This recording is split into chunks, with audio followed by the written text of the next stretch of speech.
Hi guys, welcome to my channel. नोंथांमोनखौ आंनि चेनेलाव बरायनाय जाबाय। स' दिनै आं नोंथांमोननि सिगाङाव मोनसे गोदान भिडिअ लानानै फैदों। बे भिडिअआ एन्ड्रइड फननिनो जायखौ जों इउज खालामो। बेयो मा जोङो सानफ्रोमबो इउज खालामबाय थायोब्ला जोंनि फना मा दिनै एसे गाबोन एसे स्ल' जालांनो हमबाय थायो नंगौना नङा।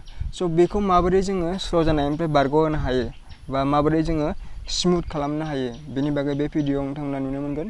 स' नोंथांमोना भिडिअखौ जोबजासिम नाय। जोङो फार्स्टआवनो सेटिंसआव थां। सेटिंसआव थांनायनि उनाव जोङो एबाउट फन नुगोन। मानो होनबा बेखौ आं दा एमआई फन बाहायदों। स' बेनि थाखायनो आं दा जेखौ नोंथांमोननो खिथानो थांबाय दं बेखौ आङो आंनि फनाव एबाउट फनाव मोनदों। स' नोंथांमोननि सेटिंसफोरा गुबुन गुबुन जानो हागौ। गुबुन गुबुन फननि सेटिंसआ गुबुन गुबुन जायो। स' बेनि थाखाय नोंथांमोना भिडिअखौ नायलां जोबजासे होमबाना बुजिनो मोनगोन। स' दायो जोङो मायाव थांगोन एबाउट फन।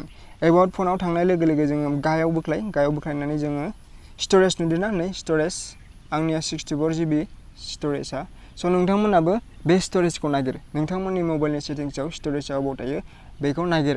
बेनि उनाव स्ट'रेजआव क्लिक खालामनानै हो। बेयाव क्लिक खालामनाय लोगो लोगो नोंथांमोना नुगोन सायाव एभेलेबल 28.5 GB आंनिया मिथिबाय। आंनि एभेलेबल स्ट'रेजआ दा 64 GB नि गेजेराव 28.05 GB दंबावो। स' गाहायाव बोख्लायनायनि उनाव नोंसोरो मा नुनो मोनगोन केसेट डाटा नुनो मोनगोन नै केसेट डाटा।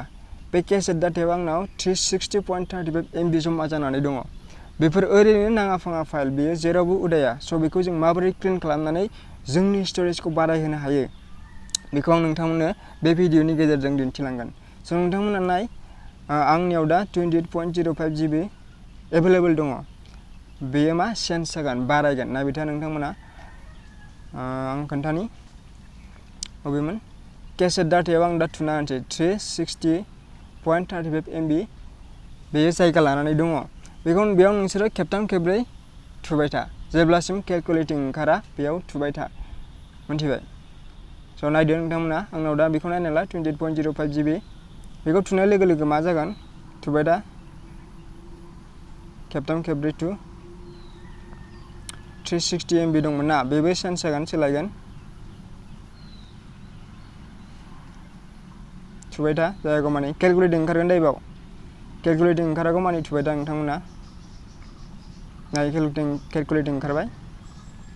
नायदो 28.05 आव आंनिया लोगो लोगो मा जाखो बारायनानै 28.41 GB जाबाय।